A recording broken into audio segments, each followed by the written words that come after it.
You know, if 2 years ago you had asked me if I thought I would ever be sitting here begging people to treat a literal duchess like a human, I think I would have said no. I didn't think that would be something I'd be doing. The second part of Harry and Meghan's documentary is out today. I have only watched one episode, and that's because I had to take a break after watching the first episode. It is heavy, especially as someone who has dealt with just a sliver of the same type of online harassment that Meghan Markle faced. It was a lot. The way that the documentary is structured, you know, Harry and Meghan laying out their side of the story and walking us through the process of integrating Meghan into the royal family and then their decision to leave, it really makes it clear how playing with their lives became a pastime and a hobby and a game for people. What I think the first episode does really well is walks us through how it got so bad. We start with the wedding, where Meghan says that Prince Charles was very charming and he contributed to planning the day. There was so much hope there, you know? I think we all felt that at the time. They recap Meghan's project to launch a cookbook with the women of the Hub Community Kitchen in Grenfell. And this really comes through as the first tangible moment that it became clear to the public and the institution that Meghan was going to change the face of the monarchy. Then we follow them to the Australia tour, which was really the turning point. This was the moment where it seems like the press and the institution decided that rather than uplifting Meghan, because she was such a shining star and a high point for the monarchy, the decision was made somewhere along the line to turn her into a scapegoat instead. And that hard pivot, it really does come through when they just sit down and talk about it. Meghan talks about her world getting smaller and more insular. Her friends took it upon themselves to rally around her, throw her a baby shower, and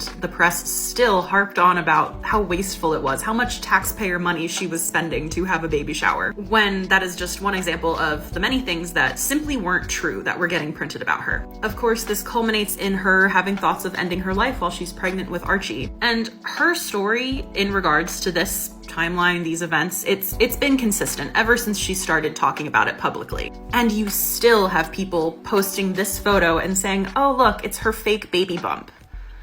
Just completely negating her side of the story and treating her like she's not even human. It's vile. And Harry does touch on the fact that while members of the family may not have been the ones condoning that sort of behavior or the false stories that were leading to that sort of behavior, he also makes it clear that they could have stopped it and they didn't. As an institution, the monarchy's one goal is to perpetuate itself, to keep itself going. And that simple fact makes them and the public forget that there are actual human lives at the center of it. So just thought I would remind you.